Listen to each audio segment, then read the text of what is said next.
Valentin Lévy est un enfant surprise. À la fin de l'année 1988, Yves Montand et Carole Amiel sont devenus parents d'un petit garçon qu'ils n'attendaient pas.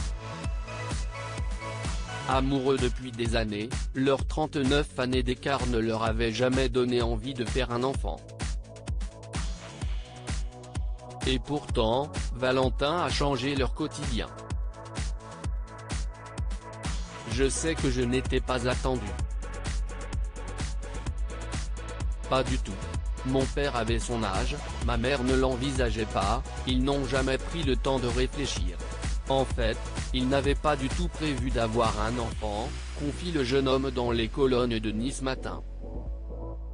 À l'aise à l'idée d'évoquer sa naissance surprise, Valentin Lévy continue, « Ma mère est tombée enceinte, malgré tout, ne pensant pas que cela pouvait arriver, et mon père était très mal avec l'idée que les gens pouvaient se faire de cette situation.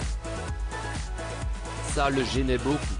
À l'époque, Yves Montand avait 68 ans et une carrière impressionnante. Bien que comblé par l'arrivée de son enfant, l'acteur n'a pas eu le temps d'en profiter. En 1991 en effet, il est mort d'une crise cardiaque alors que son fils n'avait que 3 ans.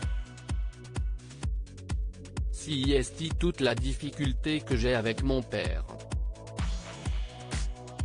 Des images, beaucoup, mais aucun souvenir de lui. Du coup, je me demande toujours si ces images, je les ai inventées à partir de photos que j'ai pu voir, ou si j'ai vraiment vécu ce que j'ai à l'esprit, confie le fils d'Yves Montand dans les colonnes de nos confrères. Devenu chef d'entreprise discret, et papa d'une petite fille, Valentin Lévy a décidé de raconter son histoire et l'héritage laissé par son père dans un ouvrage, La force du destin. Je pense, à la réflexion, qu'il est plus difficile de supporter une absence que de supporter le deuil lui-même, assure-t-il à Nice Matin. Valentin Lévy, ce moment difficile qu'il a vécu après la mort d'Yves Montand dans les colonnes de Paris Match il y a quelques mois, le fils d'Yves Montand s'est souvenu d'un épisode traumatisant, l'exhumation du corps de son père en 1998, à la demande d'Anne Brossard, qui voulait faire reconnaître sa fille Aurore comme étant celle d'Yves Montand. Ce fut un moment difficile, a-t-il ainsi révélé à nos confrères. Avant cela, vers mes 8 ans, on m'a fait, ainsi qu'à la sœur de mon père, des prélèvements pour des tests ADN. Je me souviens des 9 tubes de sang posés devant moi.